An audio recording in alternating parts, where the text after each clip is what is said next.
Bom, então, bom dia para todo mundo. Nós estamos agora, vamos discutir o mesmo capítulo, né? A mudança da balança nós e eles, né? Nós e eu, que está no livro do Elias, A Sociedade dos Indivíduos. Então, vamos começar a nossa primeira rodada. Eu vou fazer o seguinte, eu vou aqui pela ordem que está aqui nos participantes, tá? Então, vamos lá. Ana Clara. Bom dia. Bom dia. Para mim, essa parte do texto, assim, na verdade, o texto inteiro, mas essa parte foi um pouco maçante. Eu achei o começo, a parte que ele dialoga com a filosofia, interessante, eu gostei, mas não é uma coisa que pode ser aplicável, né, para a humanidade inteira, mas eu achei interessante. Só que aí depois, quando ele entra na parte dos estados, começou a me incomodar muito essa visão única e linear que ele tem do desenvolvimento, né? Ele deixa isso muito claro. E aí, o tempo inteiro falando ele meio que tem como pressuposto que a integração da humanidade no que ele chama de níveis mais elevados é inevitável e vai acontecer, né? E aí, a partir disso, ele meio que fala daquele problema da adaptação, né? Como é que as sociedades vão se adaptar a isso. E aí, tipo, às vezes parece que ele está num universo paralelo para mim, que aí ele vai inventando, criando um pressuposto e desenvolvendo esse problema. Desculpa se tiver muito barulho, não sei se tá. Mas aí esse problema da adaptação, e aí ele fala do efeito de trava de algumas sociedades, e para mim fica muito, muito evolucionista, né? De certa forma. E me incomodou. E aí eu fiquei tentando procurar o que dava para aproveitar disso, e eu não sei se eu encontrei muita coisa. Eu achei interessante o final, que ele fala como é que é? A parte da política internacional, e como a gente não tem tanto acesso ao que está acontecendo na política internacional e tal, eu achei isso interessante. Eu acho que eu não conheço muito sobre o assunto, mas eu acho que se aplica até certo ponto, né? Mas essa parte ele até chama as sociedades que não têm Estado, ele chama de pré-estatais, né? Essa coisa do desenvolvimento, para mim, é o que mais me incomodou e o que mais ficou pulando, assim. Tá bom, também me incomodou uma dessa, confesso a vocês. Então vamos. Andrew, o que você achou, Andrew? Bom dia, professor. Bom dia, turma. Então, eu achei essa parte, assim, a partir da conversa que a gente teve na última aula, assim, mais tranquilo, né? Porque aí, pelo menos, fica mais nítido essa sensação de uma... de que o livro está advocando, né, alguma coisa, assim, uma relação de progresso, assim. Como ele descreve toda a formação do conceito de indivíduo e como isso começou a alterar o curso da sociedade, né? Até o ponto que ele expressa essas preocupações assim de ordem global, né, mesmo, que não tem solução, tipo, que esse tipo de identidade apenas fronteiriça, né, apenas nacional, assim, vai dar resposta, né, vai ter como resolver. Inclusive é um problema constante hoje nessa questão de água, né, que tipo, o rio começa lá num país X, eles querem construir uma represa lá e os países que utilizam do rio abaixo aí, problema, né? Uhum. Aí, assim, eu, eu ainda fiquei batalhando para entender esse conceito de efeito de trava dele, não sei se eu entendi direito, né? É, e no final, mais a questão dos direitos humanos, que ele falava, né, como essa construção da ideia de indivíduo se relaciona com a ideia de direitos humanos, e aí ele começa a deixar umas perguntas no ar sobre qual a destinação disso, né? Como é que a sociedade vai lidar com isso, com a questão do uso da força para atingir os seus meios. Bem, é isso, assim. Achei essa parte mais interessante, assim, do texto. E quando ele falou sobre a questão dos estados africanos, o que você achou? Pois eu achei problemática também, assim, que ele coloca, né, não sei se seria reducionismo assim, mas pelo menos grande peso, né, nessa questão do conceito do indivíduo para para falar dessas tensões, né, que rolam nesses lugares, assim, tipo, é, essa própria questão do individualismo, né, é uma ideia que veio com os países colonizadores. Então, tipo, você colocar que o problema dos países que foram colonizados e ainda sofrem a sequela disso é a falta de não ter assimilado bem as ideias dos colonizadores, é bem problemático. Ok, vamos lá. André, e você, André? Então, eu dei uma viajada na hora que eu tava lendo o texto. Eu confesso que eu fiquei meio disperso mesmo, então não prestei tanta atenção assim, fiquei ligando muito com outras matérias que eu tô pegando esse semestre, né? Que eu tô pegando também é, antropologia da arte também, e também tô pegando tradições culturais brasileiras. Aí eu lembrei muito de um debate que eu estava tendo ontem, inclusive, com o professor José Jorge, sobre essa questão da universalidade, né? E aí ele me mostrou, ele pediu para a gente ler um texto dele, né? E aí ele estava mostrando alguns exemplos a respeito de espetacularização de outras culturas, quando a gente tenta empregar é, uma lógica ocidental mesmo, entre, por exemplo, povos indígenas mesmo, né, uma lógica eurocentrada, no caso.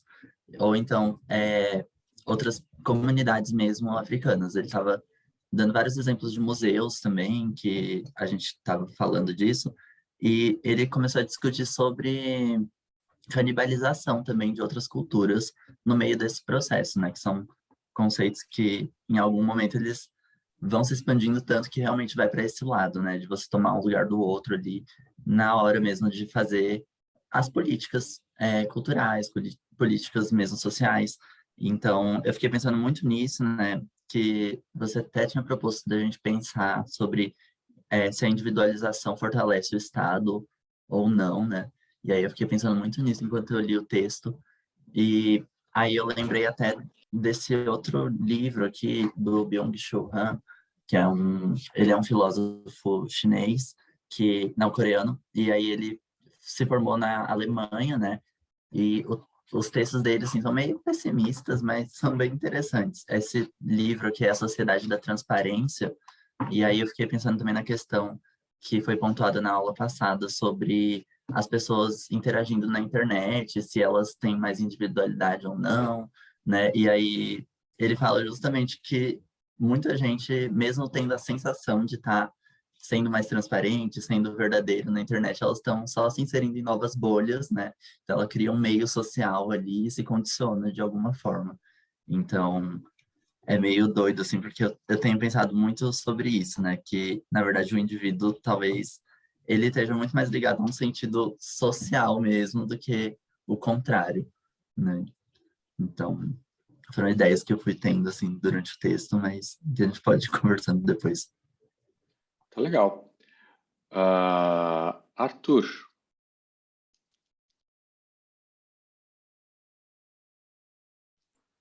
Olá, professor. Bom dia, turma. Estão me ouvindo de boas? Vamos.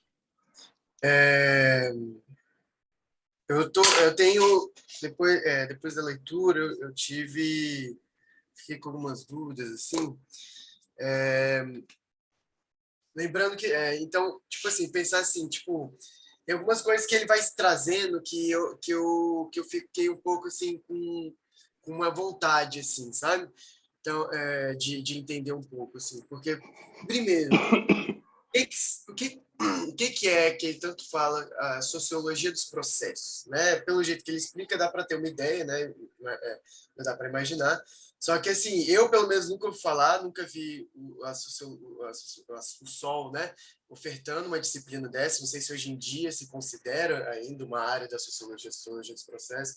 O que seria isso? Me pareceu algo bem interessante, assim, o processo, que aí já leva para a minha segunda dúvida, por exemplo, uma teoria do processo de desenvolvimento social, né? Já é em si muito complicado, ainda mais o contexto que ele está trazendo, porque esse desenvolvimento social já tem um pouco essa tendência evolucionista, né? Para modernização, que isso que é evolução, mas será que ainda não dá para pensar em vários, né, superado essa questão do evolucionismo? Será que não dá para pensar realmente uma teoria do desenvolvimento social, dos vários desenvolvimentos sociais, né? Então, tipo assim, realmente ir para culturas diferentes e ver o que cada cultura tem algo de melhora mesmo, né? Então, em condições, seja de classe, seja de grupos, né? Então, relações de convívio, né? Talvez a redução ou melhor solução de conflitos, né? Será que isso é possível? Né? Será que se a gente for, por exemplo, para uma comunidade indígena, será que a gente vai ver menos conflitos? Será que a gente vai ver a mesma quantidade de conflitos resolvidos de outra forma? Né? Será que é possível algum tipo de estudos sociais dessa forma? Né? Próprio estudo sobre a colonização, né? Existem muitos estudos sobre como é que as comunidades colonizadas possuem às vezes, um complexo de inferioridade, né? Esse síndrome de vira-lata, né? De sentir-se, né? A gente precisa melhorar para ir para o europeu. Isso não é, né? Isso é o inverso para mim de desenvolvimento social, exatamente um desenvolvimento dependente, né? E será que isso é um desenvolvimento social? Será que a gente pode criar uma teoria do desenvolvimento social para pensar sobre isso? O que é ser colonizado? O que isso traz para essa população específica? Né? É uma viagem, assim, não sei se eu me fiz claro, assim, mas é uma coisa que eu estava pensando, assim, ao pensar, né? Depois de uma vez superada essa questão da evolução, que realmente nunca é totalmente superada, né? Será que dá para a gente pensar nessa sociologia do processo e talvez uma teoria de desenvolvimento? Vários tipos diferentes de desenvolvimento e autoconhecimento, né? Então, assim, por exemplo, né, orientalismo, né? Aquele negócio tanto de bem viver, né, que a gente pode ver aqui na América do Sul, como na questão da espiritualidade, né? Será que existe um espiritual, alguma coisa desse tipo? Depois disso, seria só uma outra questão sobre a questão paleontóloga, né? Tipo, da paleontologia, né? Eu achei bem legal, na verdade, um pouquinho até mais atrás, sobre a questão do estudo né? Porque ele traz essa coisa do homem primitivo, do ser humano primitivo, né? E a gente tem essa coisa de acreditar e ele não deixa muito claro exatamente, porque assim, existe o primitivo que realmente é de antes, e existe o primitivo que, na verdade, é só preconceito de alguém que chama modernização de um estágio mais avançado, né? Um sintoma dessa visão, né? Então, tipo assim, esse estudo do real anterior, né, temporalmente anterior, né, não socialmente imaginado como anterior, mas tipo assim, por exemplo, Sapiens, né, existe o livro Sapiens, que é exatamente esse desenvolvimento um pouco de uma arqueologia, né, como é que, né, isso existe um pouco mais muito na antropologia. Aqui na UNB eu sinto que fica um pouco um gap assim sobre o estudo da paleontologia, né, o estudo de fósseis, o estudo das antigas formas de viver, né, quando que o ser humano começou a virar sedentário, em que lugares que eram mais coletor, outros mais sedentários, pensando, essa é a minha segunda dúvida, né? Primeiro a questão dos processos, desenvolvimento, agora a questão da paleontologia. E só uma última coisa que, na verdade, foi o André aqui falando, que me fez pensar, né, nessa questão dos grupos, né, da formação de grupos. Eu acho muito interessante, porque uma coisa que eu também estava pensando é sobre essa representação da identidade nós. Eu acho que, tipo assim, isso aí, ele está tocando uma coisa muito profunda, sabe? Tipo assim, essa representação, esse como eu me vejo, né? Como eu me vejo, né? Será que eu me vejo em um grupo? Será que eu me vejo em uma família? Será que eu me vejo um como, né? E você vai na internet, é interessante essas bolhas, né? Porque se você for pensar né, existe uma linha de pensamento que é a análise do comportamento, né, na psicologia. E ela vai trazer, né, como é que funciona, como é que o ser humano ele meio que opera sobre reforçamento de um comportamento ou aversão de um comportamento. Né? Então, como é que você vê? Né? Então, tipo assim, um comportamento X, entrar na internet, ele vai ser condicionado. Né? Você vai ter situações que você tem mais prazer, vão ter momentos que você tem mais aversão. Né? Então, por exemplo, tem uma página no Facebook que ficam falando as mesmas coisas que eu penso. Né? A minha tendência é preferir me sentir mais à vontade, né? Chegar lá e discutir mais. Aí eu vou lá e eu falo uma coisa, todo mundo, é isso aí mesmo, né? Tem muito série, né, que zoa um pouco isso, né? Aqueles caras neonazistas que vai pro grupo e todo mundo fica falando, você tem que matar mesmo e coisa e tal. E eles se sentem estimulados, né? Existe um reforçamento ao comportamento de proliferar esse tipo de ideias quando ele é reforçado pelo grupo, né? Então, na medida que eu me identifico com o grupo, eu vou lá, eu entro nessa relação quase que simbiótica, né? Eu e o outro é tão parecido comigo que eu amo, né? E quando tem algo que eu não gosto, eu rechaço, né? Eu transformo como bode expiatório, né? Então, por exemplo, você vai para um bando de uma discussão onde todo mundo é liberal, geralmente você começa a falar sobre o trabalho do Estado e, né, você vai ficar... A questão existe a discussão e existe o afeto por trás da discussão, né? E como é que as bolhas exatamente chamam as pessoas para... gostei aqui, a galera pensa como eu, quando eu falo alguma coisa, eu não sou, né, eu não sou cancelado, eu sou a galera aplaude quando eu falo, então vou ficar aqui, eu gostei, pá. E aí na internet você vai ver esse mundo surreal, infinito, que tem todo tipo de coisa, né? Tem, sei lá, até estupro coletivo deve ter nesse rolê, e a galera vai se juntando, né, nessas bolhas mesmo, né? Mas eu achei interessante isso, essa questão, você pensar no reforçamento e aversão social, né, que vai fazendo esses grupos surgirem, né? Exatamente pela aproximação afetiva que tá atrás dos enlaces supostamente teóricos, né? Por exemplo, chega um presidente, ou chega um Olavo de Carvalho e começa a falar um monte de racismo que antes estava velado, e aí, do nada, um país inteiro de racistas recalcados, do nada, concordo com esse cara aí, ele tá certo, é isso aí mesmo, temos que voltar às nossas ascendências europeias e tal, e aí forma ali um grupo, e aí para dissolver esse grupo, aí essa identidade nós, ela vai mudando, né? Eu acredito, né? E aí eu acho que talvez entraria uma terceira dúvida, né? Como é que não sei se é exatamente uma dúvida, mas como é que funciona essa identidade nós, né? Será que ela transita, né? Será que, né? Quando alguém me pergunta quem é você, né? Dependendo de quem perguntar, eu vou responder de um jeito diferente, né? Se for alguém, né, que eu acho que está se referindo à minha família, aos meus estudos, né? Se chegar um bolsominion para mim e perguntar quem é você, já vou falar que eu sou das sociais da UNB, né? Já é um outro tipo de resposta para, né, quem que eu me identifico naquele momento, né? É isso que eu estava pensando mesmo sobre isso. Tá bom, obrigado, Arthur. Vamos agora, Beatriz. Beatriz, e você? O que você achou?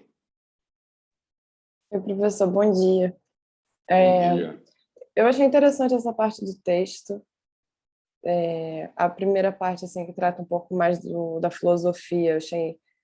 Eu achei que ele poderia ter trazido isso antes, assim, para contextualizar essa questão de indivíduo. Então, achei que foi bacana, assim. Eu entendo que realmente ele tem uma perspectiva evolucionista, só que, ao mesmo tempo, ele traz o sofrimento que essa questão da individualização acarreta, né? Então, a questão do sofrimento de ser só, ele fala do aprisionamento da razão, e como que a criação de uma identidade eu, ela também é meio contraditório com a condição humana, assim, né? Porque, enfim, isso ele fala, né, que a questão do dar e receber é uma questão fundamental, e isso cria um problema do hábitos moderno.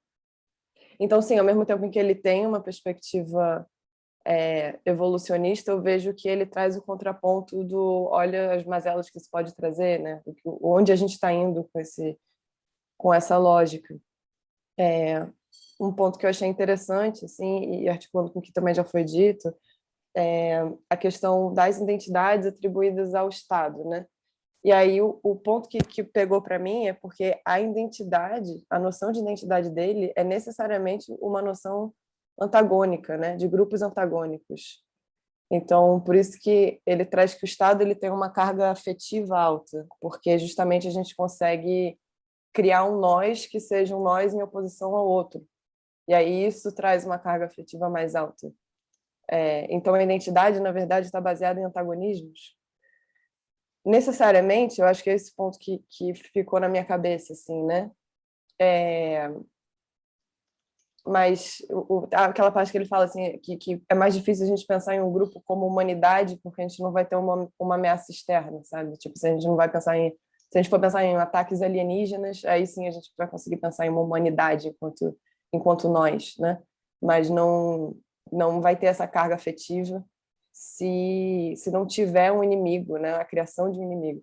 E aí, de novo, eu volto o ponto que o Arthur trouxe, assim, né? Da criação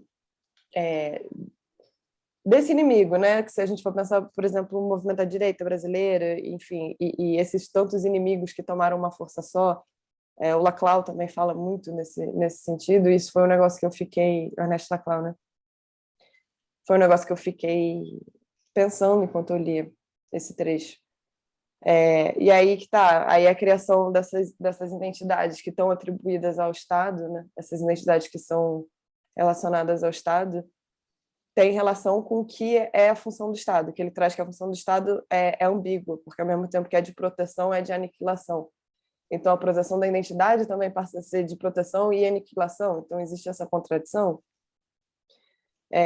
Isso foi um ponto interessante.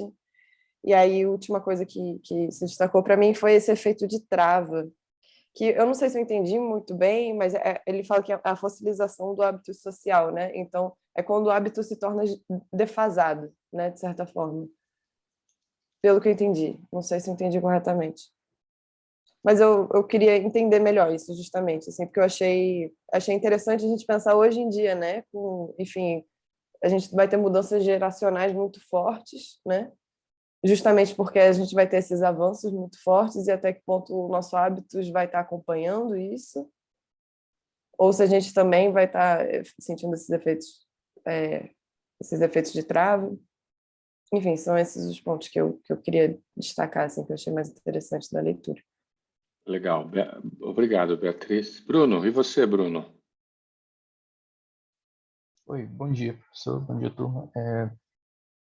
Bom, lendo essa segunda parte, eu vi que eu acho que eu preciso ter uma noção melhor de outros pontos de vista, talvez me falta isso um pouco para ter uma análise mais crítica. Porém, inicialmente, alguns pontos dele que ele fala aqui faz sentido, no caso, pelo menos, dos Estados-nação que a gente conhece hoje, né? Como justamente essa coisa talvez do efeito de trava e essa coisa, essa relação mesmo da identidade nós, eu, que nós temos hoje em dia em relação mesmo à identidade nacional, o que ele chama de caráter nacional. E também, bom, não sei se eu estou conseguindo articular direito aqui o argumento, mas é algo que faz sentido para mim, de certa forma. A forma como o mundo globalizado hoje está funcionando, como as instituições se relacionam e como o desenvolvimento e surgimento dessa noção de direitos humanos é sinal de uma tendência, pelo menos dos estados-nação que a gente conhece hoje, uma tendência a realmente ter essa mudança na relação do indivíduo, sociedade, que pode indicar uma nova etapa para onde, pelo menos, as relações globais hoje estão indo, né? Outra coisa interessante que eu acho que ilustra muito bem o que ele falou durante os outros capítulos que a gente leu também anteriormente, por mais, não sei se diria utópica, mas por mais longínquo que seja essa visão, ou, sei lá, não realista, uma coisa que ilustra muito bem é isso, quando ele chega na noção da unidade da humanidade.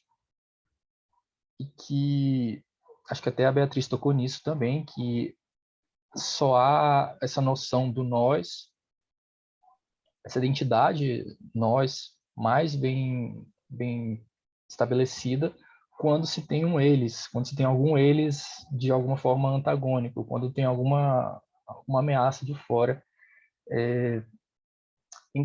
de frente para o nosso nós. Eu acho que isso faz bastante sentido, pelo menos na minha visão, porque acho que talvez é assim que se realmente se desenvolve a noção do nós, a identidade do nós. É por isso que eu falo que acho que talvez me falta outras referências, porém, inicialmente, essas ideias fazem bastante sentido. E são, de uma forma ou de outra, interessantes o suficiente para se considerar. E eu até compartilho da dúvida do Arthur também em relação a sociologia do progresso e essa coisa de se há uma possibilidade de a gente futuramente discutir isso como uma forma talvez mais adequada, mais adaptada para as noções atuais de que cada civilização tem a sua forma de ver as coisas, o seu próprio conceito de progresso. Mas são ideias que eu achei interessantes do texto aqui, que eu estou lembrando agora. É isso. Tá bom. Obrigado, Bruno. Vamos lá. Camila, e você, Camila? Camila Oliveira, temos duas Camilas, né? É isso? Não, só temos uma. Camila, é você. Bom dia, professor. Eu ia ligar minha câmera, mas a minha câmera aqui está um pouco estranha. Para mim, pelo menos. Enfim, o pessoal estava falando muito sobre o Estado e eu vou retomar um pouco desse ponto de novo, porque eu achei interessante que ele fala sobre o Estado e sobre, enfim, a questão da nação. Eu estou fazendo História Contemporânea 2 e a gente está discutindo a Primeira Guerra Mundial e a Segunda Guerra Mundial, né? E discute bastante sobre essa questão do Estado e, enfim, sobre as nações e o nacionalismo, né? Então, eu achei interessante a perspectiva que ele traz sobre o Estado e como ele fala como a Primeira e a Segunda Guerra Mundial impactam, né, nessa construção do indivíduo e do Estado. Enfim, é isso. Eu não gosto muito de falar em aula, então é isso, professor. Mas, enfim, só para reiterar, eu achei interessante principalmente, é que eu gosto muito de história, né? Então, eu acho interessante essa atribuição que ele dá à Primeira e à Segunda Guerra Mundial e como isso modifica, né, o entendimento sobre o indivíduo, entre o nós, e, enfim, e sobre a construção do Estado-nação também. Eu lembrei um pouco do texto do Hobsbawm, que ele fala sobre o nacionalismo. Enfim, é isso. Tá bom, obrigado, Camila. E você, Henrique? Seus comentários. Eu acho que a galera falou já bastante algumas coisas que eu achei interessante. Essa questão de parecer meio que tem uma evolução, né, para chegar no Estado é bem interessante como que ele acha isso, né? E até no ponto dele colocar como se tivesse que ter uma posição depois dos estados que tem hoje em dia, né? Que são os estados plurinacionais e tal. Então, parece que na visão dele tem sempre uma escalinha, assim, do que vai acontecer para o Estado, né? Eu achei isso interessante ler. Mas, só isso. Bom. Obrigado, Henrique. Júlio, e você, Júlio? O Júlio está aí? Não, o Júlio não está aí. Tá bom. Leilane, e você, Leilane? Oi, tá dando para me ouvir? Tô te ouvindo. A questão que ele fala aí do desenvolvimento, assim, que nem a Ana falou, o Henrique falou agora, também me deixou um pouco, assim, incomodada com a forma que ele fala. E pensando, assim, a questão do Estado, que ele vai trazer como uma unidade de integração e de sobrevivência, né? E aí ele vai falar sobre isso como algo dado, assim, também como algo óbvio, assim como a ideia de indivíduo chega, assim, para nós, aqui na nossa sociedade. O Estado também seria como essa estrutura da integração, assim, mais óbvia, né? E aí, quando ele vai trazer o nós e o eles dentro do Estado, ele faz esse caminho, assim, de como que foi, como que agora está sendo.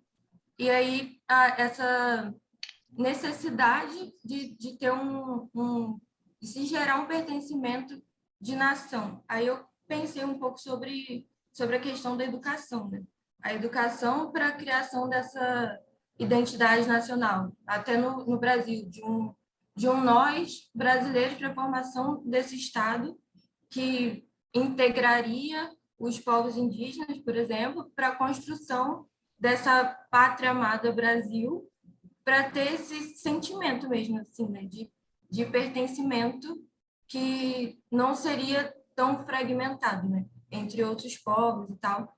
E aí até essa questão do sentimento, eu estava pensando sobre o amor mesmo aos símbolos, por exemplo, aos hinos, à bandeira, ao sentimento de ser brasileiro, por exemplo, que ele fala um momento sobre a diferença, né, que é você falar, eu sou americano, norte-americano, eu sou francês, enfim.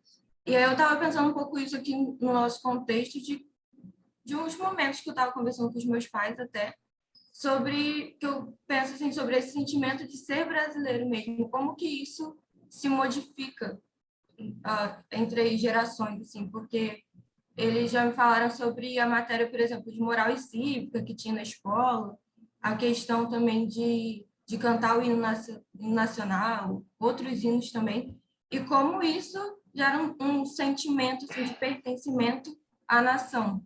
E aí eu lembrei de um dia também que eu parei para ver o hino da independência do Brasil no YouTube, assim, coloquei e fui ver os comentários. Aí nos comentários sempre o pessoal falando assim, pô, é muito triste ver que hoje em dia a educação nas escolas as crianças não são mais ensinadas a serem tão patriotas assim, a amarem o Brasil, a nossa nação e tal. E aí é muito isso, né, desse criação desse sentimento de pertencimento e um nós, né? Um nós brasileiro. Mas aí o que a Beatriz trouxe também, dessa criação desse nós em oposição ao outro que ameaçaria, né? E quem seria esse outro que o Estado brasileiro, por exemplo, teria que aniquilar para se construir esse Estado, né? Eu estava pensando um pouco nisso. E como que isso poderia ser feito? Aí eu lembrei também da frase do, acho que é Clausewitz, que ele fala que a guerra é a continuação da política por outros meios, né? E a política também é a continuação da guerra, assim, por outros meios. E como que isso rola? E eu estava pensando mais no sentido da educação mesmo, como essa parada, assim, para o sentimento de uma identidade nacional, de um pertencimento. É isso. Tá bom, obrigado, Leilane. Letícia, e você, Letícia? Bom dia. Meus comentários ficam muito restritos, porque eu acho o Albert Ellis um texto muito ruim de ler para mim, pessoalmente. Mas o momento que mais me deu, assim, um estalo foi quando ele fala da colonização, do movimento, principalmente um estalo positivo agora, quando ele fala muito que indivíduo e sociedade era visto com antítese, né? Um é o contrário do outro, isso assim. Foi uma coisa que eu nunca tinha parado para pensar realmente. E meus comentários vão ficar rasos hoje. Tá bom. Lucas, e você, Lucas Araújo?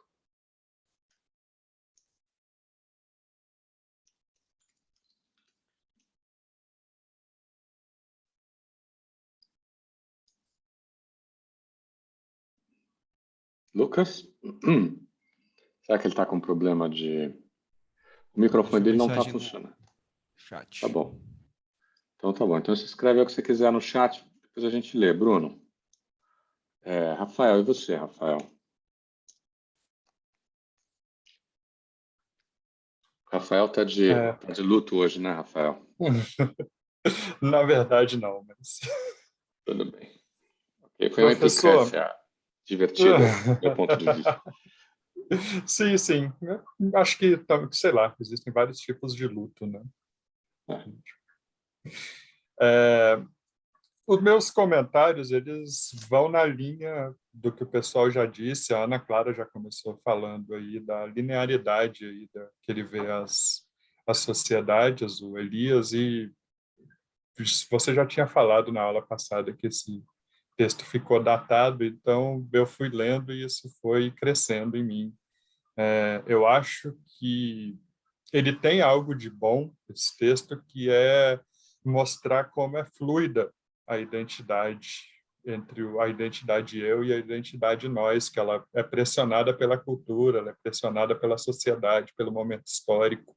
E o que ele tem de ruim é achar que existe um ponto em que a gente deve chegar, um ponto em que todo mundo está caminhando para ele. E eu acho que ele até entra em contradição quando ele começa a falar dos problemas que a individualização ou individualismo trazem para o psíquico da pessoa, para sofrimento e tal. Então, você acha que se fosse uma evolução, não chegaríamos nisso, né? Na crise da pessoa sozinha, assim, que ele fala. A parte que ele fala que existe uma fossilização das sociedades que, digamos, se recusam, que travam, acho que ela é bem problemática, porque eu acho que é uma escolha daquela sociedade que a gente precisa respeitar. E é isso. Falar no final tem esse problema que todo mundo já falou, as coisas interessantes. Legal, obrigado, Rafael. E você, Rodrigo? Você agora está quase lá no finalzinho, Rodrigo. Bom dia. Então, professor, antes de falar, eu queria só passar uma mensagem do Caio, porque ele teve uns problemas pessoais, aí pediu para avisar que por isso ele não poderia vir à aula hoje. Ok. Então, sendo, né, quase o último, é complicado, porque tipo, a galera já meio que pontuou tudo, mas eu fiquei muito angustiado lendo essa parte final do texto, porque eu gosto do jeito que ele escreve, mas para mim ele escreve muita merda. Igual, por exemplo, o Rafael comentou, as pessoas comentaram sobre a contradição. Acho que lendo o texto, para mim é contradição atrás de contradição. E assim, ele coloca coisas muito problemáticas e ele tenta naturalizar algumas coisas que eu fiquei meio assim, assustado, mas, sei lá, meio que só, né, redizendo, acho interessante essa questão que o Rafa também acabou de falar, dessa pressão que a cultura coloca sobre, né, essas identidades, e aí que é um ponto que eu fiquei pensando, né, sobre isso, né, são uma construção. Por isso que elas são tão fluidas ao movimento do tempo, das sociedades, etc. Porque quem criou que vai renomeando e dando novos sentidos a isso, né? E no caso nós, né? E também queria que, tipo, no decorrer da aula a gente falasse um pouco mais sobre a questão dos efeitos de trava, porque eu acho que todo mundo entendeu, mas só que era tão problemático que todo mundo achou melhor, né? Sei lá, pelo menos sei o que aconteceu comigo. Achar que não entendi direito e faltou alguma coisa, né, para de fato entender. Porque, assim, achei meio absurdo, né? Essa questão é muito não antropológica, por assim dizer, não ética, principalmente, né? É meio que goela abaixo, toma aqui a modernidade e é isso, esse é o caminho que a gente tem que seguir, né? Enfim, todas as críticas que o pessoal já falou, tipo, uma questão processual, ele meio que tem um mapinha da evolução né, das sociedades e etc. E aí é interessante porque, tipo, em uma frasezinha durante toda essa exposição meio estranha, ele solta um do tipo, mas é sobre isso, né? Nenhuma sociedade chegou ou vai chegar no estágio final. Mas ele não para em momento nenhum de fazer essas comparações, né? Tipo, evolutivas do estágio inicial, estágio primitivo e etc. E, enfim, é engraçado, porque eu gosto de ler, eu gosto de que ele escreve, mas não Você bate. gosta do jeito, mas não gosta do que ele diz. É isso. Sim. Okay. Mas é isso, professor. Tá legal. Obrigado, Rodrigo. E você, Ana? Oi, professor. Desculpa, cheguei um pouquinho atrasada. Não, sem problema. Professor, eu acho que, assim, além do que as pessoas já falaram, eu tive um pouco de dúvida, na verdade, sobre como ele fala que nesse processo, na verdade, acho que a individualização, o grupo nós que está se fortalecendo, ou o indivíduo que está se fortalecendo, eu fiquei meio confusa, assim, porque deixa eu achar aqui a parte do texto, que aí eu estava até procurando aqui, que aí acho que eu vou conseguir falar melhor. Porque é isso, teve esses argumentos assim que eu simplesmente não entendi muito bem o que ele estava querendo dizer, sabe? Mas é isso, quando você comentou semana passada sobre que achou o texto meio ultrapassado, assim, na primeira parte eu nem tinha achado tanto, não. Tinha algumas coisas, assim, para criticar e tal, mas não era muito, não. Agora, essa segunda parte realmente é complicada. Talvez eu não tivesse ter dito isso, né? Porque eu acabei influenciando a leitura de vocês. Ah, não, professor, acho que estava bem na cara, não chegou a influenciar, não. Todo mundo ia chegar nessa conclusão uma hora ou outra, assim. Ai, ai, cadê aqui minha anotação?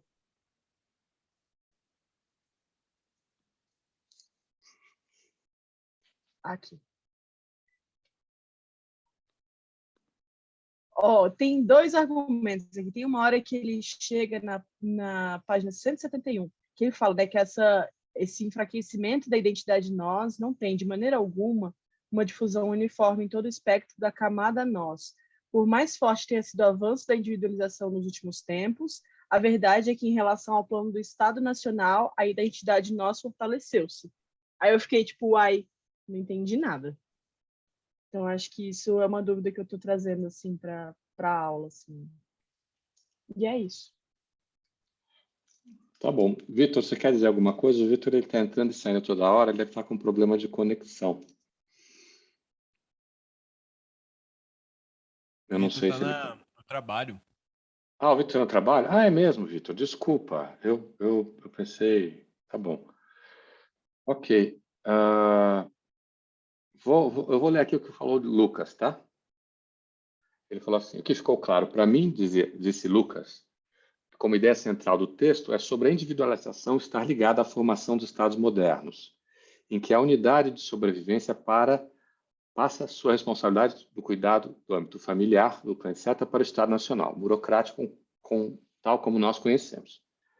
Esse Estado, por sua vez, como ele fala no texto, fomenta relacionamentos mutáveis e mais dinâmicos, no sentido da transformação de vários setores da vida que antes eram obrigatórios, agora passam a ser voluntários e passíveis de serem negados. Em suma, a integridade física e social que era exclusivamente do clã, hoje é assegurada pela integração estatal. Ok, obrigado, Lucas. Então, eu vi que vocês tiveram bastante questões aqui, são todas muito legais. Mas eu quero começar por uma questão que o Arthur colocou, né? Que é o que é essa tal da sociologia do processo? Professor, a sociologia do processo é a sociologia figuracional, que é a teoria do Elias, não é?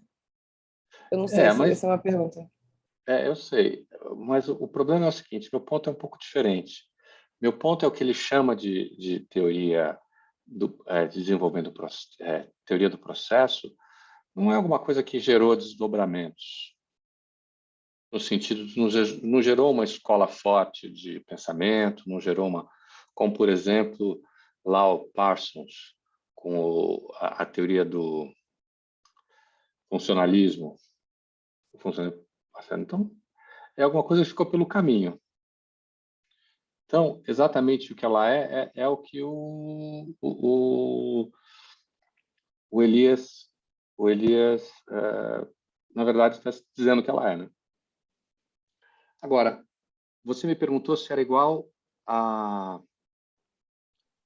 Beatriz, repete a teoria a sociologia figuracional, que não é assim que ele diz que a teoria dele é?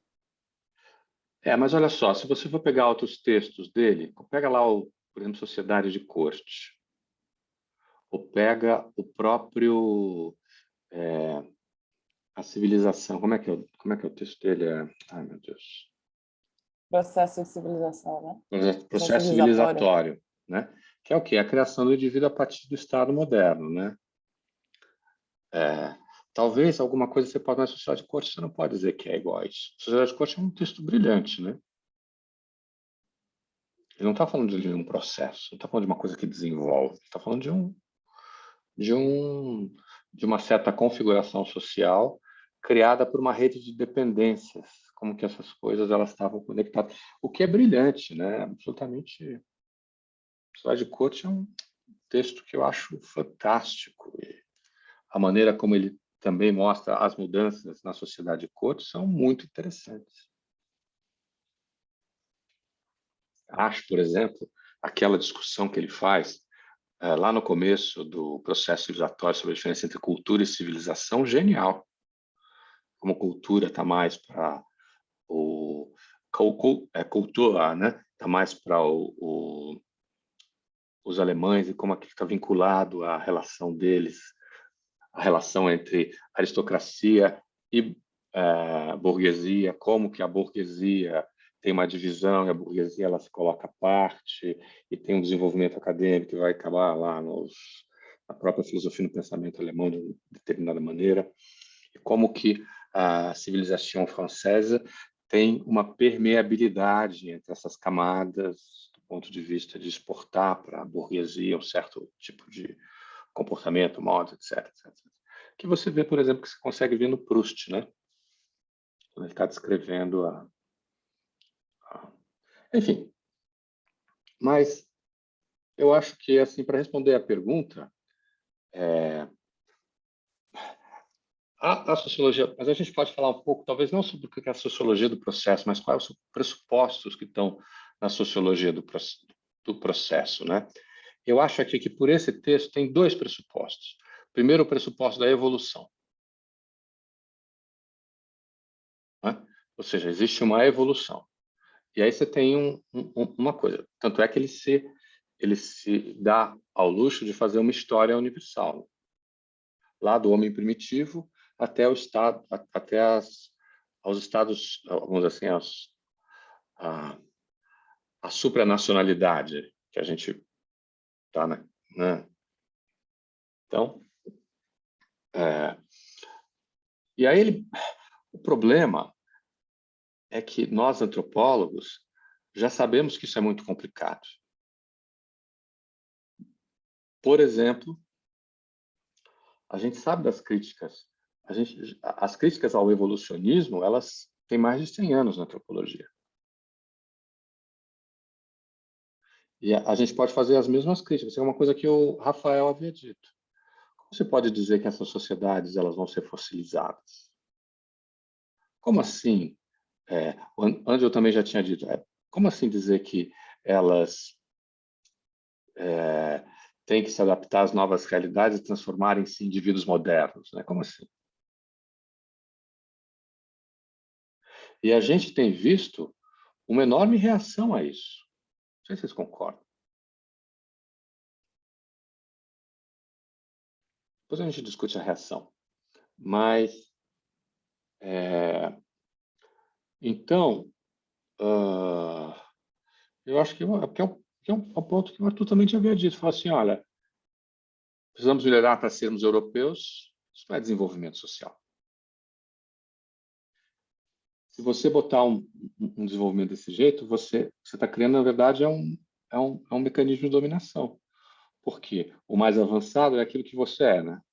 E os outros estão mais atrasados. Então, eles têm que se transformar naquilo que você vai ser. Então, é muito problemático. Essa parte. Outra coisa problemática, a ideia de você associar Estado Nacional ao Estado à sobrevivência. Isso é uma ideia hobbesiana, quase. O papel do Estado o papel do soberano é garantir a sobrevivência do indivíduo. Esse é o contrato que eles fazem.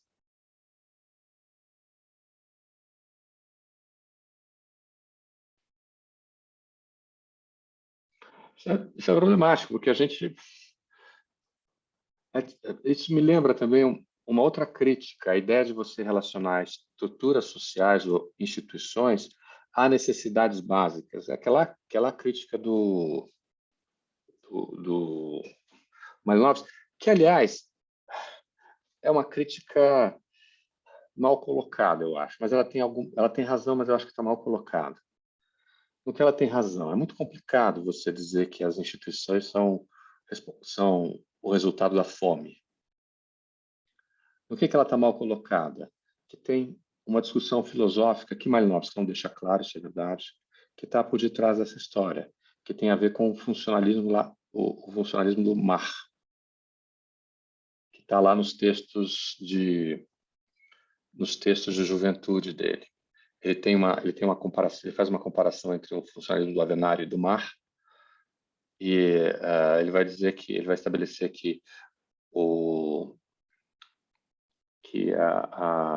a ideia de função está ligada à ideia de racionalidade, a ideia de racionalidade está ligada à sobrevivência. Então, aí tem aí tem uma base ali por detrás, a partir do que ele fala nisso, além, claro, de que o texto era um texto que ele tinha deixado de lado, talvez ele tivesse até recusado aquele texto, não publicou, e as pessoas publicaram depois da morte dele, e aí fica difícil dizer que, olha, isso aqui é o que o Malinowski pensava. Fica complicado. A terceira coisa que eu acho que mas é essa ideia da oposição entre nós e o eu, né? Porque embora é uma coisa que eu já falei na última aula, pois embora ele esteja falando que isso muda, e que o indivíduo muda ao longo da história, ele não dá um passo à frente para perguntar até mesmo se faz sentido colocar essa oposição entre nós e porque uma coisa é o nós e o eu, outra coisa é o indivíduo e a sociedade. Você não consegue colar as duas, é muito complicado. Por que é muito complicado? Porque você acaba universalizando uma noção de indivíduo que é moderna. E embora ele diga isso, né, no texto explicitamente, ele não desenvolve. Ele não questiona coisa. Então, essa estrutura nós e eu passa a ser quase uma infraestrutura universal que está presente em todas as sociedades, a partir da qual você pode estabelecer comparação entre elas.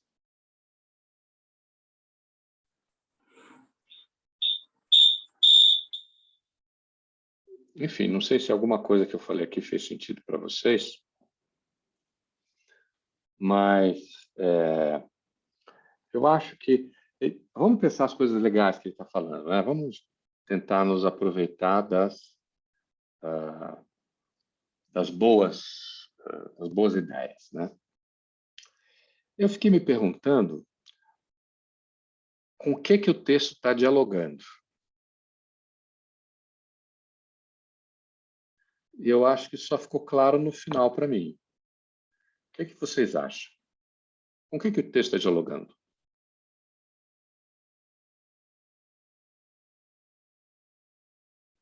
Com quem ou com o quê? Com o quê, claro. Ah, tá. O que o texto está se referindo? Está dialogando um monte de gente também. Você pode achar com quem está dialogando, também vale. Mas com quem ele vai dialogando? O que ele está falando? Acho que está sempre, não sei se esse é o ponto final dele, né? Não precisa chegar até o final, mas sim, ele está tentando estabelecer essa relação, né, entre a oposição indivíduo. Pelo que eu vejo, quando eu leio ele, eu vejo esses três eixos acontecendo. Então, tem um eixo que é os extremos entre indivíduo e sociedade, outro extremo entre primitivo e moderno, e um terceiro eixo entre eu e nós, né? E está exatamente estabelecendo a relação entre esses três. Então, quando você tem um Estado moderno, você tem maior individualização, e aí você vai ver a questão do Estado, e aí você vê como é que o Estado ele traz essa questão do nós, só que é um nós, e aí essa é a minha perspectiva, né? Eu acho que talvez seja uma expressão legal. O Estado, no final, ele é individualizador ou ele é comunizador? No sentido de o Estado vira um nós porque ele é um grande Estado, ou um Estado vira um eu, exatamente porque você se individualiza mais ou menos, né? Eu imagino que esse é o diálogo dele durante o texto, né? Então, está sendo uma relação entre esses três eixos principais que ele está por volta, né? Sim, mas Arthur, aí você tá, eu acho que você está correto, acho que é isso mesmo, mas aí você está falando sobre a estrutura do texto, como é que ele está estruturando o argumento. O que eu estou perguntando é com quem que ele está, com o que ele está dialogando, com o que fora desse texto ele está falando, com quem? Não sei, acho que ele é europeu, né? Será que seria com a situação ali no final dos anos 80, começo dos anos 90, da União Europeia, dessa situação? Eu acho que você tem razão, Andrew. Foi essa impressão que eu tive, que eles estavam num processo de criação de estruturas supranacionais, como Corte Europeia, né? E ele está falando sobre individualização, a resistência dos indivíduos a deixarem de lado suas identidades nacionais e se vincularem a uma identidade supranacional. Eu que estou meio influenciado aí por esse negócio da extrema-direita hoje, vi nisso aí semente da ideia do globalismo. Se envolve, Rafael. Verdade. Porque o globalismo, sei lá, eu vejo ele como uma espécie de reação com medo à globalização, né? Então, eu acho que esse medo dá para sentir no texto do Elias. O medo da globalização, né? Por exemplo, a gente pode pensar no Brexit. O que foi o Brexit? As pessoas se sentem ameaçadas em seu estilo de vida, né? E aí vem o cara no mesmo texto falar de fossilização. Pois é, mas o que é?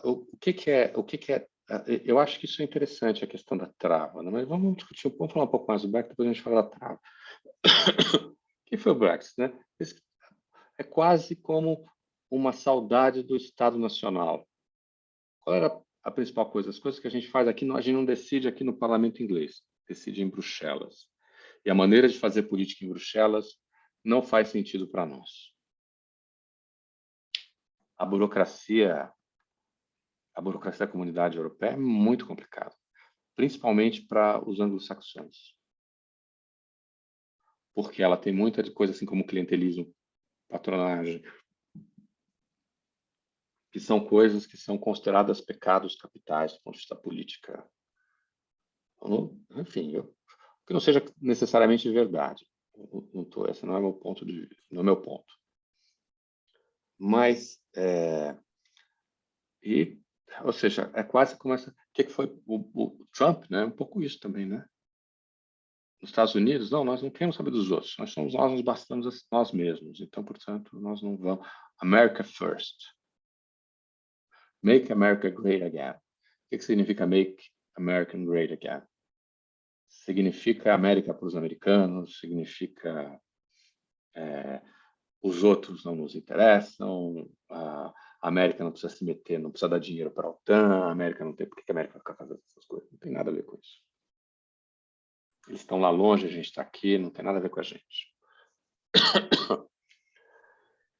Professor? Olha. Eu acho que dois grandes também que ele está dialogando bastante, eu diria até três, na real. Um pouco menos, eu acho que ele está articulando também bastante com Simmel, que tem aquela coisa da vida psíquica, a vida anímica, né, nas grandes metrópoles, que ele traz, né, essa questão da individualização a partir da grande metrópole e tal. Só que outros dois que eu acho que ele está dialogando bastante também, ele não está sempre citando, mas ele está tocando temas que esses autores estão sempre trabalhando, e também talvez seja um pouco tendência minha, né? Um pouco, mas assim, eu vejo ele trabalhando bastante com Hegel e Freud, sabe?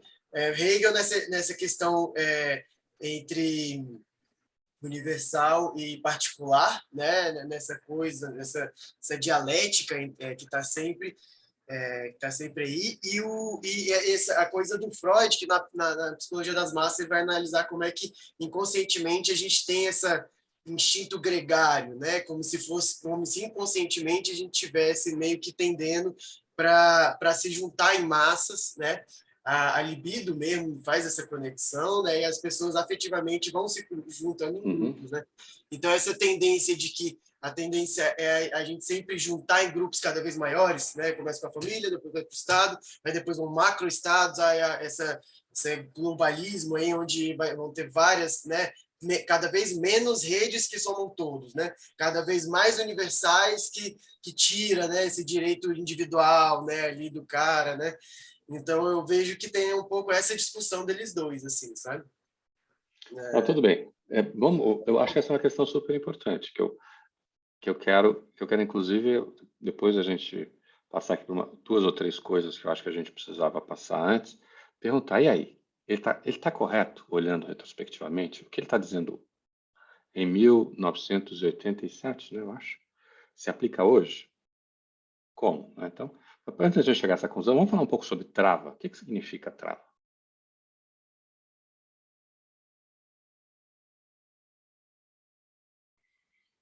Seria parar de um movimento? Interromper de um movimento? O que vocês acham? Parar o movimento, interromper um movimento? É algo estático, né? Algo que permanece ali, independente do movimento e tal. Ok. E aí, o que Acho você que nesse acha? contexto se encaixa uma resistência também. E aí, Clara, o que você acha, Clara? Eu não sei se é melhor falar em relação ao texto diretamente ou tipo, um conceito geral, mas para mim incomodou muito como ele estava falando, porque para ele era uma questão de ele considerava as sociedades que não meio que se tomavam pelo desenvolvimento, esse negócio dos estados, como travas, né, e aí fossilizadas. Isso que me incomodou. Essa questão de que, ele deu o exemplo, né, dos Estados Unidos. Chegaram os colonizadores lá E os índios não se criaram um adaptaram. estado. Não E aí viraram... os que não se adaptaram, que continuaram na formação anterior, né, das sociedades que não eram estatais, elas são travas e ficaram ali paradas no tempo, com essa visão muito de parado mesmo, possibilitado, que não faz nenhum sentido. Eu acho que tem vários problemas nisso, né? Mas, assim, primeiro eu vou falar do nível mais geral, que eu acho que é um nível vamos dizer assim, mais generoso. Eu acho que no nível mais geral, o que ele está dizendo é uma coisa que é comum à sociologia, que a sociologia já estudou faz tempo, principalmente lá do Durkheim, que a gente pode dizer o seguinte: as sociedades têm uma inércia. O fato social, ele tende a continuar. A mudança, ela é sempre um problema, ela é sempre algo que vai encontrar resistência das estruturas anteriores que estão no lugar. E o que ele está falando ali é do hábitos, né? Dessa estrutura da relação de como o indivíduo se percebe, dessa relação entre indivíduo e sociedade, que está, vamos dizer assim... Tanto é que ele vai falar dessas sociedades do costume, que você está há séculos do mesmo jeito, então, portanto, como que isso se modifica. Mas isso também vale para as sociedades europeias, em relação à integração europeia. Então, é quase como uma inércia, ou seja, a estrutura preexistente resiste à sua modificação. Professor, eu fiquei... Quando você perguntou, né, e os colegas começaram a falar, eu tinha uma coisa que eu tinha notado aqui, que eu não sei, eu fiquei pensando o texto mais como questão de perspectivas ou escalas, né? E aí depois que o Andrew falou, né, e você também acabou de comentar sobre a questão né, do supranacionalismo ali, de uma unificação do Estado Nacional Europeu, que aí eu fiquei pensando nisso, né? Tipo, de fato, a resistência que ele coloca dentro ditas sociedades primitivas e etc., é a mesma existência dos Estados nacionais europeus. Só que, ao mesmo tempo que é a mesma situação, elas não são colocadas da mesma forma, né? Que eu acho que é a parte mais complicada, assim, de ler o texto, que é uma reflexão, né, semelhante, é a mesma reflexão, parte da mesma lógica, mas como ela é colocada, ela é muito, muito complicada. E eu também fiquei pensando em outra coisa, que tem uma parte mais ali no 11º capítulo, não sei como é que, enfim, 11ª parte lá, isso, que ele fala muito sobre a questão dos afetos, né? Assim, muito não, ele dá algumas pescadas e aí eu fiquei pensando, né, do tipo, como talvez essa parada de circuitos dos afetos, talvez desse uma perspectiva mais diferente pro texto, Essa né? é super interessante. Essa é uma parte legal do texto. Ou seja, você não reduz toda essa complexidade a decisões individuais baseadas na racionalidade. Tem alguma coisa aí que ele chama de afetos, que a gente pode chamar, que de novo talvez seja um nome complicado, né? Porque tem em jogo outras coisas, né? Como visão de mundo, como enfim, mas que ele chama de afetos, que olha só, as decisões não são só tomadas no que é mais racional ou não. Então, talvez o problema é a aplicação disso, né? Talvez fosse mais racional para o índio se inserir nessa nova sociedade, mas talvez não, porque se inserir essa sociedade não abriga, na verdade essa sociedade o expulsa, né? Ele é objeto de preconceito, ele é excluído de várias coisas, ele não faz parte ele não é um cidadão desse Estado. Não foi isso que eles ofereceram aos índios, eles entraram em guerra com os índios. Vamos conquistar. Pronto. E na medida em que não conquistar, tudo bem, em vez de a gente matar todo mundo, eles mataram um monte de gente, o cluster era hoje, certamente ele seria, imagino, né? Talvez ele fosse objeto de crimes contra a humanidade. Eles pegavam a cavalaria e entravam dentro lugar onde eles estavam, das tribos, né? E matavam todo mundo, criança, mulher, guerreiros, né? Era um massacre.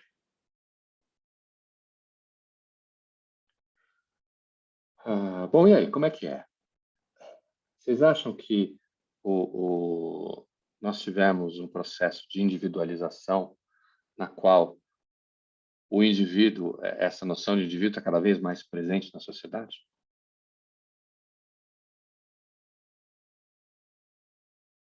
O que você acha, Beatriz?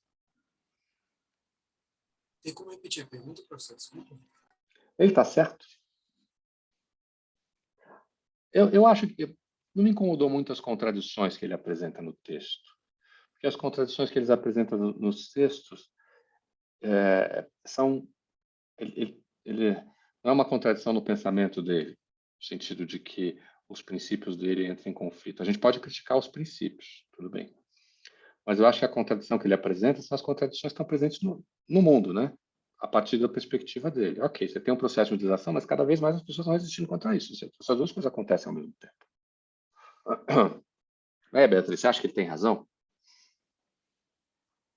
Eu acho que é complicado você falar assim, o autor tem razão, porque assim, ele tem uma tem uma construção metodológica que chega a um ponto. Eu acho que é robusta, sabe? A construção, por mais que tenha essas contradições assim, eu acho que parte do processo, não sei, eu entendi assim, posso estar errado assim, mas eu acho que parte do processo está justamente essas contradições. E eu acho que ele botar essas questões justamente mostrar isso, mas eu não sei se foi esse o objetivo dele ou se sou eu forçando a barra. Mas aí que tá, falar ele tá certo, tá errado, já não sei assim, se cabe dizer isso, sabe? Okay. A teoria tá bem construída, ao meu ver. Mas olha só. Ele tem uma análise muito histórica, a história eu acho uma ferramenta muito importante na nossa área, sabe? E ele sabe usar disso. Então, eu reconheço isso. Mas olha só, quer ver?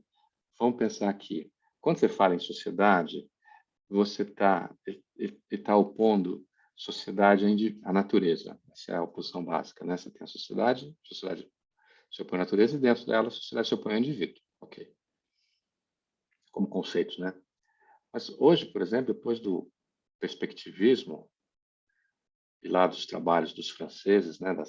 Que o Derrida, não, o Philippe Descola vai propor, inclusive, uma nova maneira de comparação, porque essas sociedades, elas invertem o nosso pensamento. Elas pensam que a sociedade é universal e a natureza é particular. Para nós, a natureza é universal e a sociedade é particular. Então, os outros animais, os bichos, eles são sociais também.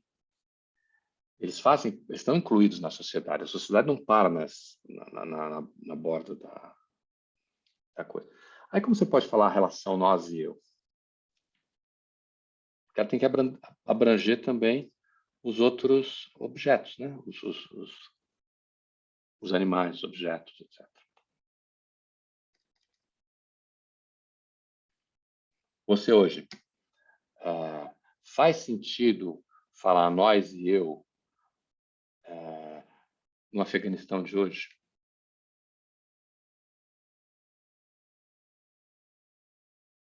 Que foi uma coisa que a Leilani propôs na aula passada. Talvez faça. Por quê? Porque você teve uma influência de vários anos dos Estados Unidos que que fizeram algumas modificações em nome dos direitos humanos, como, por exemplo, escola para as meninas, que antes não iam para as escolas, direitos iguais, possibilidade de trabalhar, etc., que às vezes elas não tinham. Talvez você tenha. Mas talvez a noção de indivíduo não seja a mesma que a noção de indivíduo, como ele coloca, que está baseado na ideia de autonomia. E, portanto, se não é a mesma, talvez a oposição não se coloque da mesma maneira, ou simplesmente não se coloque.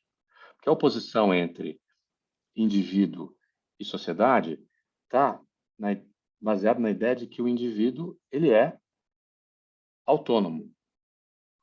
E, portanto, tem aquelas duas ideias, que é igualdade e liberdade. A sociedade, ela é o quê? Por que ela se opõe? Porque vamos dizer assim, é o lugar de onde nasce a opressão. É o lugar que reproduz a opressão. Ela impôs a regra do indivíduo que não necessariamente a regra do indivíduo concorda. E aí vem toda uma discussão que está lá no Kant, né? Que é a discussão de que são os dois conceitos de liberdade que estão lá no Isaiah Berlin, que é a ideia de que que está também, na verdade, né, a ideia de liberdades antigas e liberdades modernas. Vocês já ouviram isso? Já? Não? Liberdades dos antigos. Quem eu obedeço? O que eu devo fazer? Quem decide o que eu faço? A liberdades modernas. É a liberdade. O que eu posso fazer sem que ninguém se intrometa?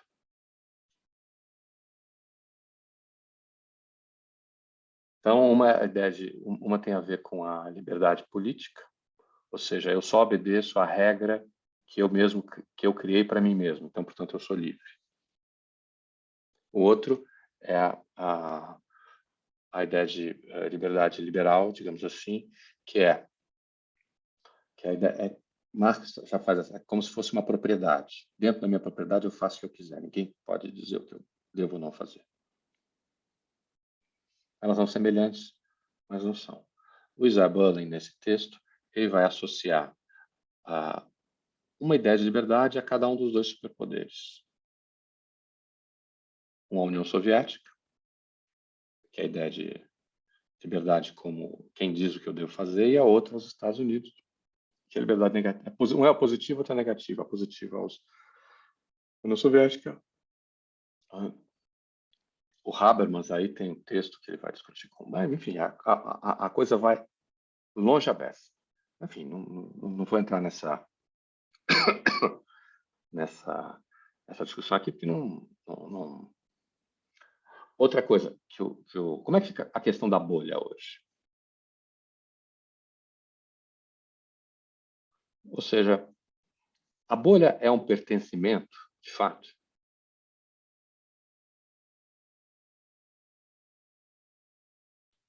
Você deu uma cortada agora no final. O que de fato? Bolha é um pertencimento? Por exemplo, eu pertenço à minha família. Ok. Por quê? Porque eu nasci nela. E a gente acredita que a ideia de pertencimento é no centro, que é a ideia de fazer parte de uma família. Ou seja, eu tenho obrigações, nós temos um sobrenome que nós compartilhamos, enfim, hoje talvez até não seja tanto isso, mas nós temos uma história em comum, nós temos o mesmo pai e a mesma mãe, aí vai, né? Temos os mesmos avós, temos os mesmos... Isso me leva a conviver com essas pessoas. Tudo bem. Mas e se eu estou numa bolha? O que é uma bolha? Acho que tem pertencimento, sim, porque a pessoa está ali compartilhando uma visão de mundo, ideias e principalmente se colocando em oposição contra outras bolhas junto com essas pessoas. Não, tudo bem. Mas isso é suficiente para a noção de pertencimento? Eu acho que Tem não. graus de pertencimento. Porque olha só, você acha que não? Vamos lá, Rodrigo. Polêmica, oba. Não, é dentro da própria perspectiva de estar numa bolha e pertencer ou não a ela, né? Porque, por exemplo, algumas bolhas que a gente faz parte não necessariamente são uma escolha nossa. Algumas a gente é inserido nela e está habituado a estar nelas. Por exemplo, mas Então, o que caracteriza uma bolha? Vamos pensar, vamos ser etnógrafos. O que caracteriza uma bolha? um grupo com características definidas, com funções ali pré-estabelecidas e tal. Compartilham ideias, Como visões eles de mundo. compartilham ideias? Eu acho que está muito limitada ao cenário virtual, né? Porque a maioria dessas pessoas, elas não convivem. Ela é muito, às vezes é muito por conta disso. Elas não convivem com ninguém que compartilha das ideias dela, e aí tem esse refúgio de expressar opinião só em um ambiente virtual, né? Sem contato físico, em que ela expressa parte dessas ideias. Mas uma seita não era uma bolha também? Uma comunidade Mas uma seita, alternativa? mas você acha que a gente pode dizer que uma seita é uma bolha? É isso que eu ia comentar, que assim, a bolha não tem essa questão da responsabilidade. Você não tem que postar lá todo dia. Você não tem que ler o que todo mundo posta todo dia. Uma seita, você tem várias responsabilidades. A seita é um grupo Mas, social, né? É uma instituição também. Ela é um grupo que se isola dos outros grupos, né, que tem um processo de... As pessoas elas se inserem, elas têm troca. Dentro de uma seita tem troca. Na internet numa bolha tem troca ou tem interação. É diferente. professor, Trocas eu acho que tem. Porque, tem. por exemplo, se a gente for analisar uma bolha, sei lá, em comparação, a gente não tem tantas regras e coisas que a gente tem que seguir. Mas se por um acaso, dentro de uma bolha, a gente começa a não seguir algumas regras mínimas de existência desse grupo, ele se desfaz. Por exemplo, eu estou numa bolha de, sei lá, pessoas que têm um pensamento mais à direita, e eu começo a entrar nesse grupo, igual o Andrew falou, né? Tipo, esporadicamente, só para compartilhar o que eu acho mais ou menos, e ler o que me é confortável, porque vai de acordo com as minhas crenças. A partir do momento que ou eu começo a postar coisas diferentes, ou outra pessoa começa a postar, eu começo a criar uma tensão nesse grupo. Em algum momento, alguém vai sair dali. Porque Pois é, mas aí exatamente está em contradição mas com isso essa tem a ver com bolha. pertencimento? Por exemplo, tem regras de trânsito.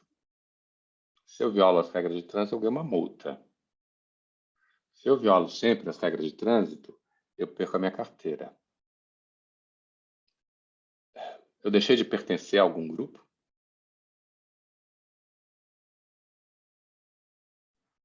grupo dos Professor, que tem carteira. Pois é, mas é um tipo, conjunto que não tem a ver, no qual não está presente a ideia de pertencimento. Compara com... Mas, fala, Beatriz. não, mas é porque nesse exemplo, assim, não tem a questão de identidade, não existe a identidade de motoristas, sabe? Então não dá para se falar de bolha, assim. E eu acho que é esse o ponto do Elias, assim. É a questão da identidade. Você só cria esse antagonismo se você tem essa identidade, se você Eu identifica. sei. O bolsonarista se identifica com os outros bolsonaristas, por isso surge a bolha anterior. Pois é, mas identificação é igual a pertencimento? Não. O exemplo das regras de trânsito era para deixar claro o seguinte: regra significa pertencimento. Tem regras comuns que eu tenho que obedecer. Por causa disso, eu tenho a noção de pertencimento. professor, Da mesma forma, se eu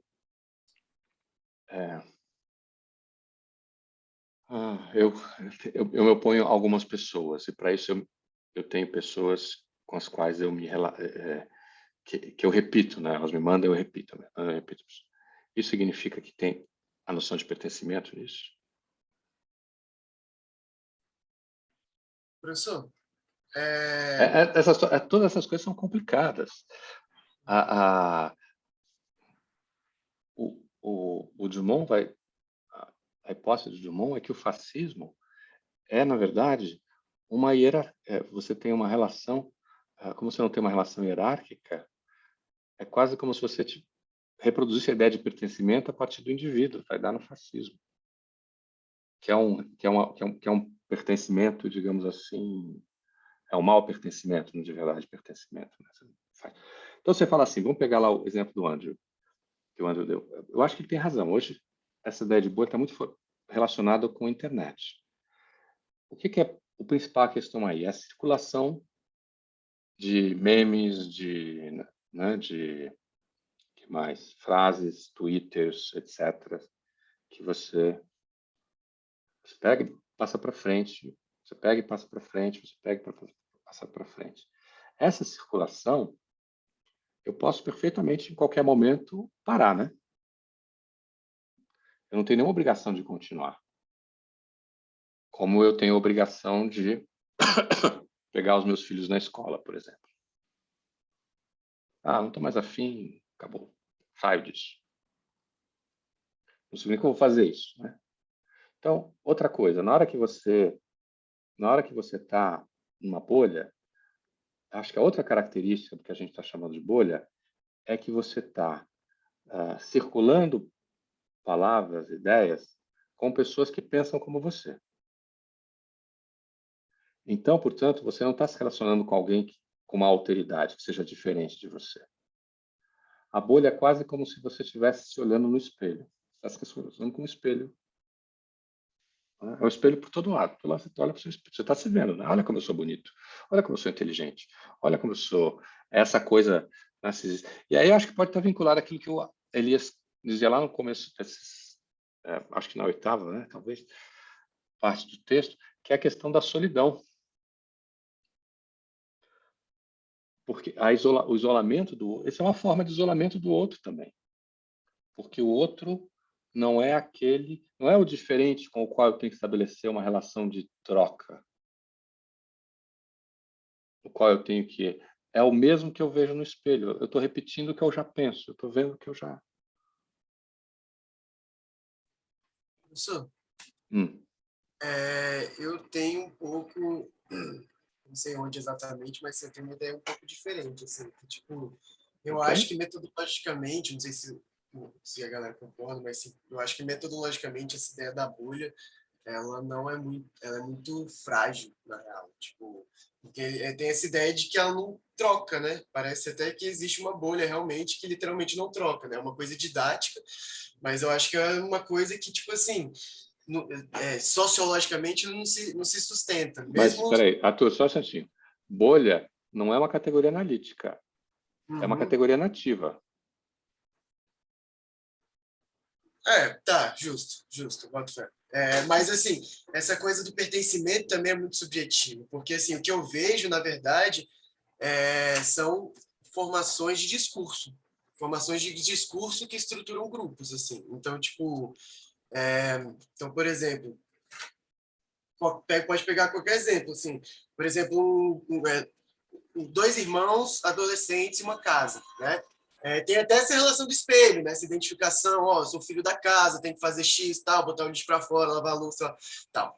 Aí tem as suas regras, tal, e tal. Aí chega o pai e fala, ou a mãe, sei lá, não pode ir para a festa e ficar até meia-noite, né? E aí cada irmão, apesar, pode até ser gêmeo, né? Só que vai ter uma reação diferente, né? Então, às vezes, vai ter às vezes, né? Não é obrigatório, mas assim, às vezes, tipo assim, vai ter um irmão que, tipo assim, vai chegar e falar, mano, isso aí, eu não me identifico com essa regra, isso aí é meu pai sendo tirano, enchendo o saco, eu não vou me imaginar, não vai dar ruim nem para mim, nem para ninguém se eu ficar até 2 horas da manhã no rolê, então eu vou ficar lá e tô nem aí, meu pai disse. O outro irmão já não, ó, vou seguir certinho, 10 horas estou em casa. Bom, depende de quantos anos você tem. Adolescência tem essa mais essa fase Segundo, de rebeldia. Mas segundo, por que você tem que obedecer ao seu pai?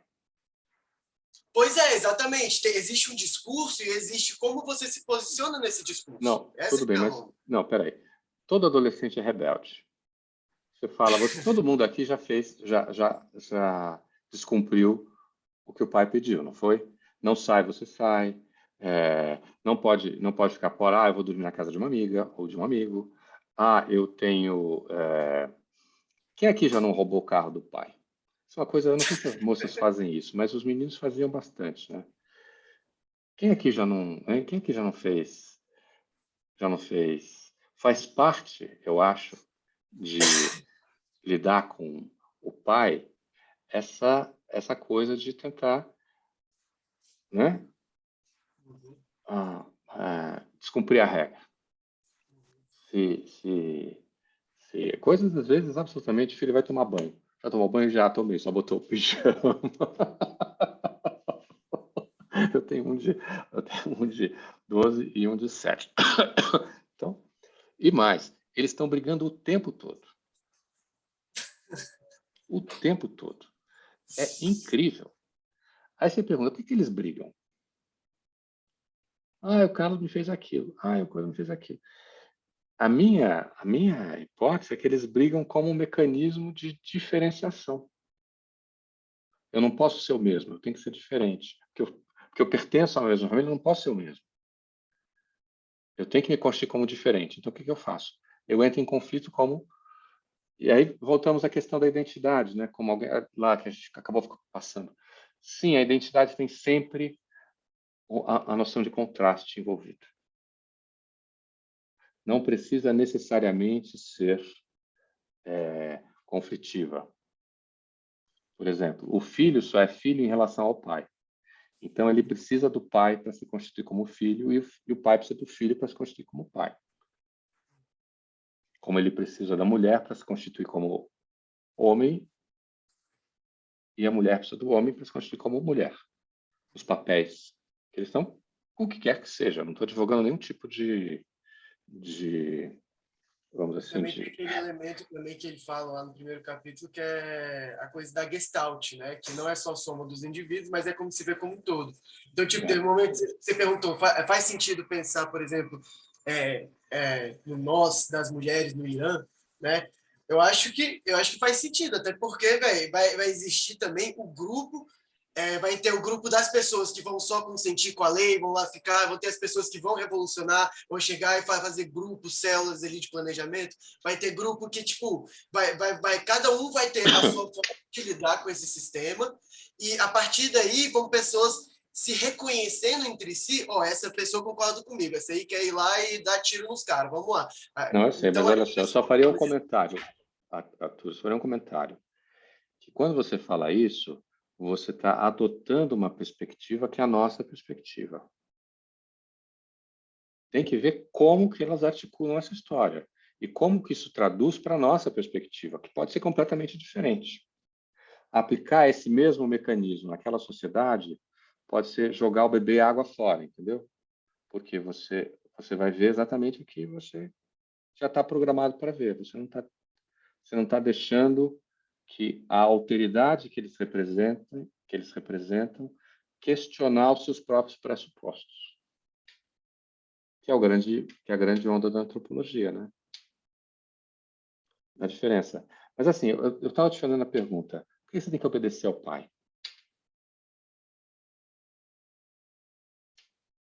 Por que tem que obedecer ao pai? É. É a lei, né? É a instauração da lei. Rodrigo. Sim, tipo... O Rodrigo levantou aqui a mão, desculpa, eu só vi agora. Rodrigo, onde está você? Rodrigo, e aí?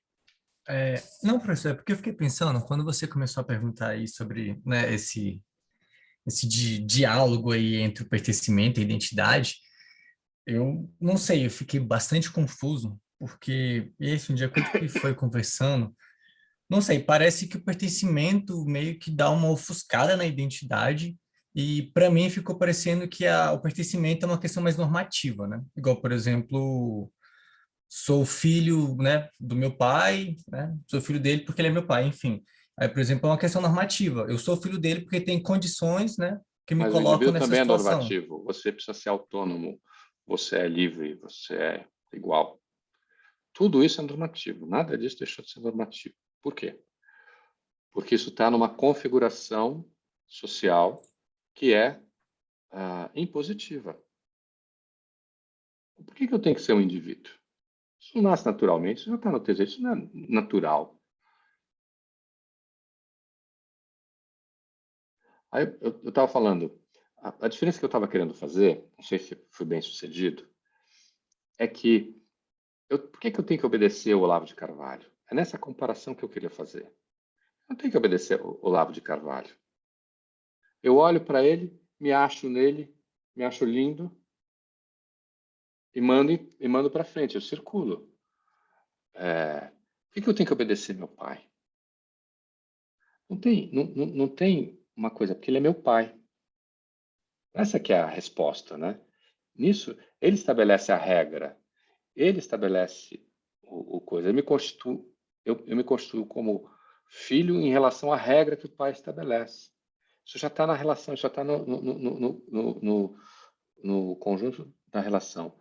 Mas, e aí tem o nome de família, né? O nome do pai, né? Aquela ideia, o nome do pai. Que o nome do pai é... Eu estou inserido no nome do pai. E eu preciso me constituir em relação a ele, o que implica num duplo processo. Ao mesmo tempo que eu me constituo em relação a ele, eu preciso me desvencilhar dele e reproduzi-lo em alguma medida. Então... Nesse caso, não parece ser mais hierárquico? Essa é a minha inquietação. Exatamente. É hierárquico mesmo. Eu ia comentar que tem a questão também, a casa do seu pai. Se ele que sustenta você, assim, e mesmo que ele legalmente seja impedido de abandonar você para morrer, ele ainda tem uma enorme capacidade de, com isso, gerar sofrimento com você que torne a vida mais tolerável obedecendo. Pois é, mas olha só, você tá no trabalho. Você tem vamos supor que seja uma pequena empresa, então, portanto, você tem um dono. A empresa é a casa do dono, ele faz o que ele quiser. Mas ele não me diz que horas eu tenho que dormir. Não diz que o que eu tenho que obedecer é aquilo que está no contrato de trabalho, mesmo que ele não esteja explicitamente dito. Mas aí dentro de uma casa existe o nível da intimidade, que assim, o que a Porque as pessoa... duas coisas, eu sei, mas o que eu quero dizer é que casa e dinheiro, embora seja aquilo que vamos dizer assim, eu quando eu tinha a idade de vocês, eu também estava nesse registro, que a gente coloca a primeiro plano, não é isso que é simbolicamente. Isso é uma derivação. Professor, e também tem uma peça aí que a gente também não está colocando na equação, que para mim é uma das fundamentais, que é o pai, ele detém os meios de gozo. Esse que é o ponto. Porque Talvez isso você pudesse explicar, isso explicar para os colegas que não têm tanta facilidade com Com a psicanálise, né? Então, tipo assim, ele detém os meios de gozo, né? E aí que se forma o primeiro complexo, né? Que é o complexo de Édipo, que não precisa ser necessariamente a mãe, mas a mãe é o grande primeiro objeto primordial da criança, né? Que alimenta, que cuida, né? Coisa e tal. Mas, obviamente, não precisa ser a mãe. Por isso que existe na psicanálise nova, né? Que é lacaniana, que retrata essa questão. Não é exatamente o pai e a mãe, mas é o nome do pai e o nome da mãe. Exatamente por quê? Porque é uma função de gozo e uma função de castração. Como assim? Então, existe o desejo por um objeto e existe aquele que detém, aquele que serve como modelo, aquele que ensina como conseguir o objeto, que aí gera um ideal. E é a partir desse ideal que você consegue o objeto do gozo. Aí pode ser um ideal dentro da família, né? Isso é um processo inconsciente, né? Então existe dentro da família, existe a criança que quer impressionar o papai e a mamãe para, olha como eu sou bonitinho, conseguir atenção, cuidado, coisa e tal.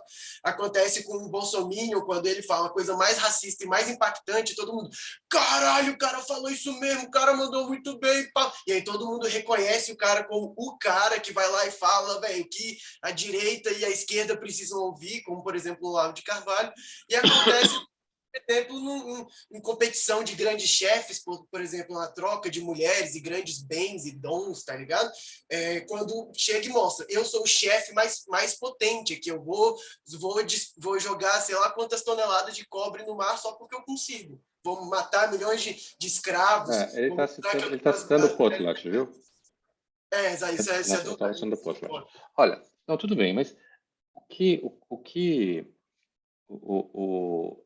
essa ideia de pertencimento é uma ideia importante, porque eu acho que essa é o ponto de surgir. A gente faz parte de alguma coisa.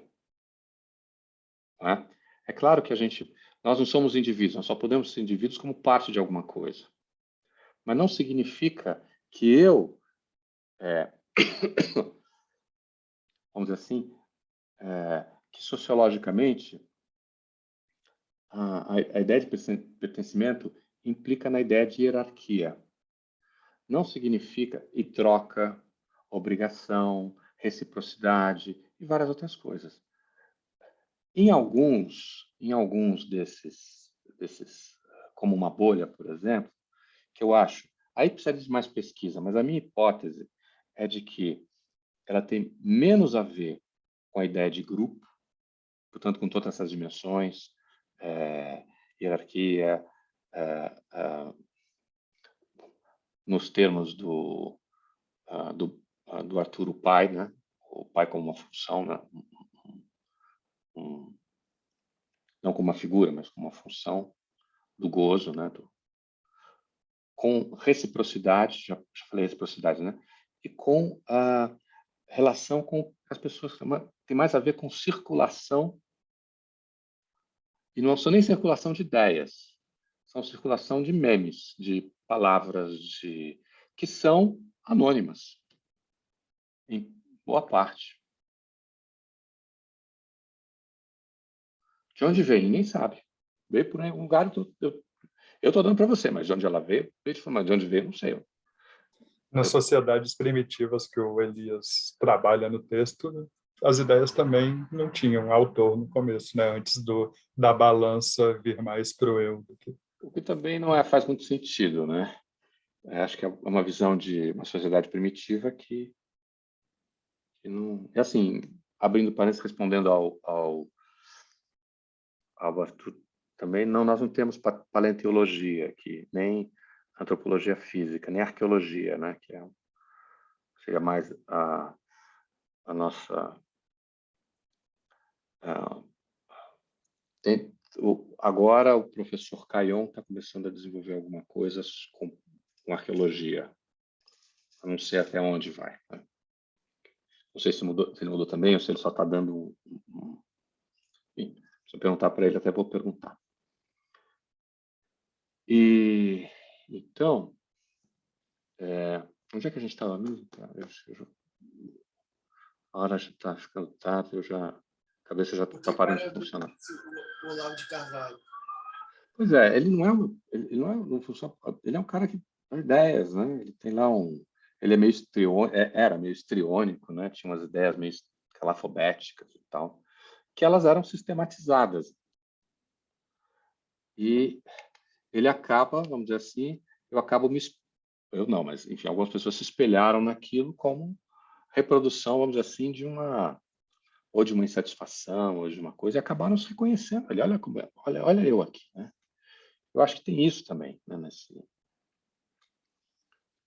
Eu ouço as pessoas que falam como eu, então, portanto, eu não preciso discutir com quem diverge de mim. Eu não enfrento a alteridade. O que, de novo, talvez seja uma doença moderna, porque cada vez mais com a globalização a gente está de frente da alteridade.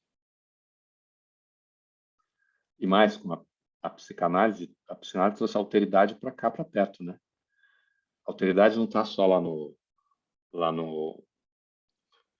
com os Trobriandês, os Arauetés, no Xingu, a alteridade, os meus filhos são alteridade, minha mulher é alteridade, meu vizinho é alteridade, eu sou alteridade a mim mesmo, às vezes. Então, a vida fica difícil. Gente, vamos encerrando por aqui?